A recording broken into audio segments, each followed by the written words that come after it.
Hello मित्र, कैसे हैं आप सभी। आशा करता हूँ आप सब अच्छे होंगे। और बात चल रही है जीपैट की, एमसीक्यूज़ की, बी फार्मा छठवें सेमेस्टर के बायो फार्मास्यूटिक्स सब्जेक्ट की, एम फार्मा सेकंड सेम के एडवांस बायोफार्म सब्जेक्ट की, और किसी ना किसी एग्जिट एग्ज़ाम या एंट्रेंस एग्ज़ाम की। बहुत सारे एग्जिट और एंट्रेंस एग्ज़ाम हैं जहाँ आने एमसीक्यू हैं फार्मास्यूटिक्स से रिलेटेड। फार्मास्यूटिक्स की ब्रांच है बायो फार्मास्यूटिक्स, और बायो फार्मास्यूटिक्स आपको पढ़ना है। एब्जॉर्प्शन के चौथे पार्ट के एमसीक्यूज़ लेके सामने हूँ। पिछले 3 पार्ट जरूर देख के आना, तब ये पार्ट अच्छा लगेगा, वरना कहोगे बोरिंग लग रहा है और इस पार्ट को स्किप करके आगे बढ़ जाओगे। और स्किप करने से मेरा कोई नुकसान नहीं है और मेरा कोई भला भी नहीं। ठीक, आप जानो आपका काम। तो पिछले पार्ट्स देख के आना, उनकी भूमिका सुन के आना और उनसे कहानियाँ सुन के आना, तब ये पार्ट मज़ेदार लगेगा। ठीक, वरना कहोगे एक एक तरह के क्वेश्चंस आ रहे हैं, समझ आ नहीं रहा है, पिछली कहानी की बात कर रहा, कौन सी कहानी है। Which drugs are absorb through pore transport, पिछला का पिछला क्वेश्चन जो पिछले पार्ट देख के आया वो आंख बंद करके बी लगाए और आगे जाए, और कोई दिक्कत नहीं है। ठीक, which types of drug get absorb by ion pair transport, ion pair drug that ionise out all pH condition. और ऑल पीएच कंडीशन पे कौन सी ड्रग्स थी? अगर वो बीकली एसिड हो और उसका pK+3 हो। ये पिछले पार्ट के एमसीक्यूज में था, तो वो अगर पढ़ लोगे तो तुरंत क्लिक कर जाएगा और डी आंसर सही है। Which of these absorption methods involves engulfing of extra cellular drug. Engulf करोगे तो फैगोसाइटोसिस आएगा, और फैगो तो ऑप्शन में है नहीं, तो फैगो किसका पार्ट है? एंडो का पार्ट है। इंगल्फ खा रहे। ठीक, तो कौन सा वाला क्वेश्चन सही हो गया? Engulf involves engulfing of extra cellular drugs, endocytosis सही हो गया। ठीक है, लगा रहने दो, आगे बढ़ो। What is the other name of cell eating? खाने की केस है, खाना यानी फैगोसाइटोसिस। आगे आ जाओ। Transfer of an endocytic vesicle from one extra cellular compartment to another is known as endocytic vesicles from one to another extra cellular compartment is known as. Transfer हो रहा तो फैगो पीनो एंडो कुछ नहीं हुआ, ट्रांसाइटोसिस। ठीक, लॉजिक लगाओ, क्योंकि कई क्वेश्चंस ना पता आंसर कीज में भी गलत दिए हुए हैं, बुक्स में भी गलत दिए हुए हैं। अभी जैसे पीछे वो इंगल्फिंग वाला क्वेश्चन देखा मैंने, तो वो जो आंसर सीट में जहाँ से देख रहा था इसको, वो आंसर सीट में पैसिव लिखा हुआ था, तो कैसे हो सकता है इंगल्फिंग पैसिव लिखो भाई।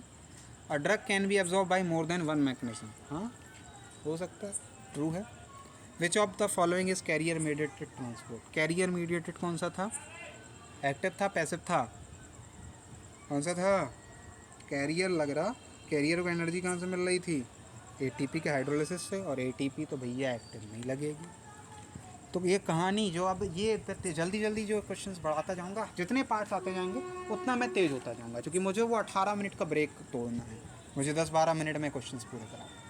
Which one of this is the physico chemical property of drug substance? तो मैं ये मान के चल रहा हूँ कि मेरे जो बच्चे हैं वो तीनों पार्ट देख के आए, चौथा पार्ट तब देख रहे हैं। Which one of these is a physico chemical property of drug substance? Physico chemical property है ड्रग सब्सटेंस की। ड्रग सॉल्युबिलिटी हो सकती है और है, बाकी तीनों देखो। पेशेंट की एज ड्रग की प्रॉपर्टी नहीं हो सकती, डीटी टाइम ड्रग की प्रॉपर्टी नहीं हो सकती, डिजो ड्रग की प्रॉपर्टी नहीं हो सकती, लेकिन सॉल्युबिलिटी ड्रग की फिजिको केमिकल प्रॉपर्टी है। हो सकती वाला वर्ड ही नहीं है। Which one of these does not come under a physico chemical property of drugs? अब कौन सी नहीं है? सॉल्युबिलिटी है, डिजो है। अब पहले बाल की खाल निकली तब डिजो नहीं था, लेकिन अब देखो अब डीटी भी है और डिजो भी है। अब इनमें से कोई एक चुनना पड़ेगा। स्टेबिलिटी और सॉल्युबिलिटी तो क्लियर है, अब वो आ गई क्यूरियोसिटी वाली बात। तो डिजो किस पे डिपेंड है? सॉल्युबिलिटी पे। यहाँ डिजो नहीं था, यहाँ सॉल्युबिलिटी थी। ठीक, यहाँ डिजो लास्ट में था, लेकिन डिजो डिपेंड किस पे? सॉल्युबिलिटी पे। तो डिजो हो सकता है लेकिन डीटी नहीं हो सकता, तो DT is the right answer. तो कई बार दो आंसर सही होते हैं, तो फिर आपको वो जाना है जो सबसे नियरली है। जैसे पिछले वाले में डिजो भी सही था और सॉल्युबिलिटी भी सही थी, लेकिन हम जाएंगे सॉल्युबिलिटी के साथ। यहाँ नहीं वाली बात आई तो डिजो सही है, सॉल्युबिलिटी सही है, स्टेबिलिटी तो है, डीटी सही है। आगे आ जाओ। In the sequence of events in the drug absorption from oral administration solid dosage form, which one come at first? Solid को हम अगर दे रहे हैं, टैबलेट दे रहे हैं, तो कौन सा पहला स्टेप होगा एब्जॉर्प्शन का? अगर आप बायोफॉर्म ब्रह्मंकर से पढ़े हैं तो आँख बंद करके आंसर लगाओगे डिसएग्रीगेशन। मैं भी वही लगाऊंगा। आंसर सीट कुछ भी बोलती रहे, बाद में आंसर सीट वाले से निपट लेंगे, विवाद करेंगे, केस करेंगे, केस जीतेंगे। थोड़ा बहुत पैसा भाई कहने दोगे, वकील होंगे, ऐसे कुछ है। लेकिन वकील आपको तब नहीं बचाएगा जब आप गलत करें। डिसइंटीग्रेशन ऑफ द, ये है कंफ्यूजन पॉइंट। आप मान गए होगे डिसएग्रीगेशन, लेकिन डिसएग्रीगेशन इज समथिंग एल्स। पहले टूटना पड़ेगा, जब टूटेगी तब डिसएग्रीगेट होगी और तब उसकी सॉल्युबिलिटी होगी। सो डिसइंटीग्रेशन इज मस्ट। तभी टैबलेट का डीटी परफॉर्म कराया जाता है, और डीटी में कभी भी आपको 30 मिनट से ज़्यादा टाइम नहीं मिला होगा, चाहे किसी भी तरह की एंट्रिक कोटेड हो, कुछ भी हो, ठीक है। अगर वो अप्रोप्रिएट सॉल्वेंट सिस्टम उसे मिला है तो 30 मिनट के अंदर डिजॉल्व होंगे। सॉल्बिलिटी के केस में ये हो सकता है 30 से ज़्यादा भी लग जाए, क्योंकि अब तो वो भी आ गई, कौन सी आ गई, novel drug delivery system. Which one is the correct sequence for drug absorption through the oral route? अब देखो, अगर पिछले में डिसएग्रीगेशन पहला सही था, जो मैंने लगभग सही प्रूव कर दिया था, तो यहाँ तो पहले डिसएग्रीगेशन किसी में है ही नहीं वो गलत करोगे, यहाँ भी गलत करोगे। अब वो गलत करा दिया था, इसलिए वो याद रहेगा डी सही है। तो अब देखो डी डिसएग्रीगेशन, डिसोल्यूशन और फिर एब्जॉर्प्शन। सी वाला क्वेश्चन देखो, बिल्कुल सी वाला ऑप्शन देखो, बिल्कुल क्लियर दिख रहा है, इसको लगा दो, आगे आ जाओ। Patient related factor of drug absorption do not deal with which one of these. Ingredient से पेशेंट का क्या लेना देना? इंग्रेडिएंट का तो नाम भी नहीं जानता होगा पेशेंट, आप जानते हो, आप फार्मास्यूटिक्स वाले, बाकी तीनों चीज़ें उसकी हैं पेशेंट की, ठीक। तो आंसर क्या लगा दोगे? D, ingredient. The rate at which drug reaches. मैं ये सोचता हूँ कि जब तक मैं क्वेश्चन पढ़ के समझा रहा हूँ आप तब तक ऑप्शंस देख लेते हो, इसलिए थोड़ा सा मैं तेज कर देता हूँ, क्योंकि देखो 13 क्वेश्चन हुए और 7-8 मिनट हो गए। अभी एक आध कहानी सुनाऊंगा, बीच में वो 4 एक्स्ट्रा क्वेश्चन दूंगा, वो 18 मिनट जो मैं ब्रेक करना चाह रहा हूँ वो ब्रेक नहीं होगा। और मैं विराट कोहली का बहुत बड़ा फ़ैन हूँ, मुझे रिकॉर्ड तोड़ना बहुत अच्छा लगता है। The rate at which drug reaches the systemic circulation determined by the, अब रेट पढ़ के एब्जॉर्प्शन ढूंढने न लग जाना है।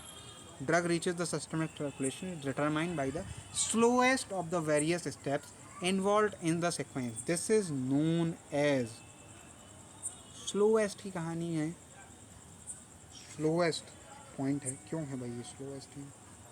Slow का मतलब limiting, rate limiting step। आगे आ जाओ। Diffusion coefficient of drug D greater the value faster is the diffusion dissolution। अगर diffusion coefficient बढ़ा हुआ है तो डिसोल्यूशन फास्ट होगा। ग्रीसियोफुल्विन वाली कहानी पे आओ। परमिएबल तो बढ़िया था, गोरा था, तुरंत रख लिया, गोरे लोग पसंद होते हैं लोगों को, ऐसा एक स्ट्रेटजी है मतलब भारत में ब्यूटी गोरेपन से ही देखी जाती है, लेकिन वो हर इन्वायरमेंट में काम नहीं कर पाएगा, वो काला पड़ जाएगा। तो आपको तो गोरा चाहिए था। ग्रीसियोफुल्विन के केस में यही था ना, उसका परमिएबिलिटी बहुत अच्छी थी, लेकिन डिसोल्यूशन अच्छा नहीं था, इसलिए डिसोल्यूशन रेट लिमिटेड थी। वो पिछला पार्ट देख के आए होगे, पहले ही क्वेश्चन था ये शायद।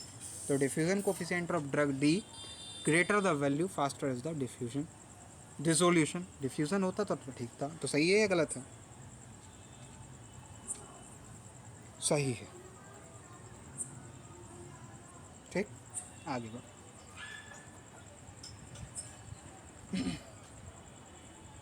बढ़ गए आगे, कुछ नहीं कहोगे? अगर डिफ्यूजन कोफिशिएंट बढ़ा हुआ है तो डिफ्यूज़न बढ़ेगा, परमिएबिलिटी बढ़ सकती है, डिसोल्यूशन पे कोई लेना देना नहीं, फॉल्स है। आगे अगर ये, हाँ आप मेरे बात को मान के बैठ गए थे, तो मैं इसीलिए ये गलतियाँ कर रहा हूँ। हर पार्ट में 1-2 ऐसे क्वेश्चन मैंने करे हुए हैं आपका आईक्यू देखने के लिए। आईक्यू देखने के लिए भी और क्वेश्चंस आ रहे हैं 4-5, तैयार रहेंगे। Greater the surface area lesser is the dissolution, नहीं, बिल्कुल नहीं, फॉल्स है। ऐसे आवाज़ आनी चाहिए अंदर से। Which one of the following is critical rate limiting step of drug absorption? सबसे ज़रूरी स्टेप क्या है?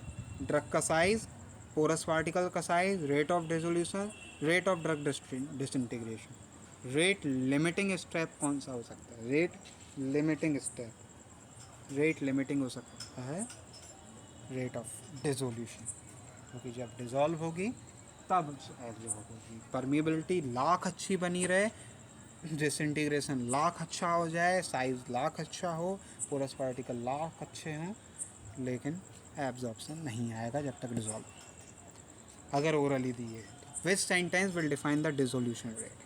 पढ़ो चारों सेंटेंस और बताओ, और तैयार रहो अब इस क्वेश्चन के बाद उन 4-5 एक्स्ट्रा क्वेश्चन के लिए जो आपके IQ बढ़ाने के लिए देता हूँ। IQ बढ़ाने के लिए इस पार्ट में तो वैसे ही बहुत कुछ होता है।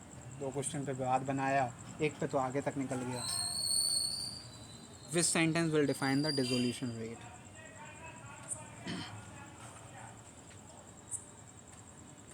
Amount of solid substrate that goes into solution under constant time, under standard temperature, pH, solvent composition and constant surface area, सब कवर हो गया डी वाले, बाकी सब में एक एक कवर है, तो D is the right answer. What should be the ideal solubility rate of an orally administered drug in the pH range of 2 to 8? 2 से 8, ये कहाँ का pH है? पूरे GI का लगभग कवर हो गया इसमें। इस केस में आइडियल सॉल्युबिलिटी रेट कहाँ होना चाहिए? अब ये कोई किताब नहीं बताएगी, थ्योरी पढ़ते वक्त 1 से 2 mg/ml होना चाहिए, याद रखना ये लगभग, रट्टा मार लो इस पर। आगे चलो, which one of these is not a theory of drug dissolution? कौन सी थ्योरी ड्रग डिसोल्यूशन की नहीं है? बाकी सब पढ़ना छोड़ दो। फिक्स्ड लॉ ऑफ डिफ्यूज़न यहाँ क्या था? अभी पीछे जो क्वेश्चन विवाद हुआ था ना, वो डिफ्यूज़न कोफिशिएंट वाला ही था, उससे डिसोल्यूशन पे फर्क नहीं पड़ा था। ये डिफ्यूज़न वाला जो है यहाँ ऑप्शन क्या करता है? इसको भगाओ यहाँ से, D is the right answer. Next question, which theory takes into account that a thin film is created by the solution of the solid at the solid liquid interface? Interface बिल्कुल एक word पकड़ लो बस, अच्छा जो समझ आ रहा है, और उसको पढ़ने की फिर कोशिश करो। विच theory takes into account that a thin film is created by the solution of the solid at the solid liquid interface? Interfacial barrier model, तो बैरियर की कहानी नहीं आ रही, इंटरफेस आ रहा है बट बैरियर नहीं आ रहा। डिफ्यूज़न लेयर मॉडल, वहाँ से डिफ्यूज़ होके जाएगी पानी तक और डिजो हो जाएगी। पेनिट्रेशन और सरफेस रिन्यूअल थ्योरी या डैंकवर्ट्स मॉडल। तो भैया कहानी ये है कि अगर आप पढ़े होंगे उन क्वेश्चंस क्या नाम ब्राह्मणकर को, तो आप इस क्वेश्चन को आसानी से जवाब देंगे। मैं ये कहूँगा कि आप इस क्वेश्चन वीडियो को यहाँ रोकें और जाके चारों मॉडल्स को पढ़ो, ठीक? जब आप चारों मॉडल्स को पढ़ लेंगे तब आपको इसका आंसर सही मिलेगा, और इसका आंसर मैं आप लोगों पे ही छोड़ूंगा। आप लोग जाइए, सर्च कीजिए और आके मुझे बताइए, चाहे छोड़िए यार, आप लोग बताते हैं नहीं। Diffusion layer model is the right. In the question G is equal to KI CS minus CB, what does G stand for? G किसके लिए स्टैंड करता है? अब बस यहाँ कुछ नहीं मिल रहा, G ना कंसंट्रेशन से मैच कर रहा, किसी का पहला अक्षर नहीं कर रहा, क्योंकि जनरली लोगों के दिमाग में यही होता है, जिसका पहला अक्षर मैच कर रहा होगा वो लगा देंगे, C माने कंसंट्रेशन ऐसे, लेकिन यहाँ तो किसी से ही नहीं कर रहा। कौन सी इक्वेशन है ये? डिजो से रिलेटेड है, तो dissolution rate per unit area is the right answer. Equation कौन सी है ये बताना। Which model does not approve the existence of the stagnant layer in the solid liquid interface? Stagnant layer के लिए कौन सा मॉडल नहीं बोलता? स्टेगनेंट लेयर नहीं होती, वो ये कहता है। डैंकवर्ट्स मॉडल है, वो ये नहीं कहता, वो कहीं और ही बातें करता है। What does the interfacial barrier model states? Interfacial barrier model क्या कहता है? मैंने इसीलिए आपको वहाँ बोला था कि वीडियो रोकिए और पढ़ के जाइए, क्योंकि अगले सारे क्वेश्चन ऐसे ही थे। तो इंटरफेसियल बैरियर मॉडल जो था वो इंटरफेस के बारे में चर्चा नहीं कर रहा था, वो कह रहा था an intermediate concentration exist at the interface, वो ये कहानी पढ़ रहा था, बैरियर की कहानी नहीं पढ़ रहा था। A is the right answer, बाकी सब नहीं पढ़ना। देखो formation of a thin layer और layer at a solid liquid interface, यहाँ भी ये वो क्वेश्चन ऑप्शन के रूप में, जिस क्वेश्चन पे पीछे बहुत देर रोका था, ये रहा वो क्वेश्चन, ठीक? तो इस क्वेश्चन को भी देख लेना। इस क्वेश्चन का सॉलिड लिक्विड इंटरफेस की कहानी आई, तो डिफ्यूज़न लेयर मॉडल, ये डिसोल्यूशन, ये जो मॉडल है ये इंटरफेस, ये डैंकवर्ट्स मॉडल है जो कि अप्रूव नहीं करता स्टैगनेंट लेयर के केस को, और इंटरफेसियल बैरियर मॉडल कहता है कि इंटरमीडिएट कंसंट्रेशन एग्जिस्ट करती है एट द इंटरफेस में। Next question, in the equation WO1/3 minus, ये भाई वहाँ लिखी होती तो अच्छा लगता, प्रेजेंटेशन में मैं नहीं लिख पाया उतना अच्छा, और काट के मैंने लगाया नहीं, थोड़ी सी गलती मैं अपनी मानता हूँ। तो इसमें K किसके लिए स्टैंड करता है, पीछे आओ जरा, G किसके लिए स्टैंड कर रहा था, dissolution rate unit per unit area, ठीक। अब यहाँ K का एक लिए करेगा, डिसोल्यूशन कांस्टेंट करेगा, ठीक, चूँकि प्रोपोर्शनलिटी होता है, प्रोपोर्शनल का साइन हटा के K लगाते तो डिसोल्यूशन कांस्टेंट। लास्ट क्वेश्चन की तरफ जाने से पहले उन 4 क्वेश्चंस की बात कर लेते हैं, इन 4 क्वेश्चंस को पढ़ें। तो 4 तरीके के प्लाज्मा प्रोटीन्स होते हैं आपकी बॉडी में। कौन से होते हैं, एल्बुमिन होता है, अल्फा एसिड ग्लाइकोप्रोटीन होता है, लाइपोप्रोटीन होता है और ग्लोबुलिन होता है, मेरे हिसाब से ये। तो इनका करेक्ट ऑर्डर कौन सा है ये आपको बताना है, ऑप्शन नहीं मिले हैं, ठीक, आपको बस ऐसे ही बताना, क्योंकि ऑप्शन में बहुत कन्फ्यूजन है।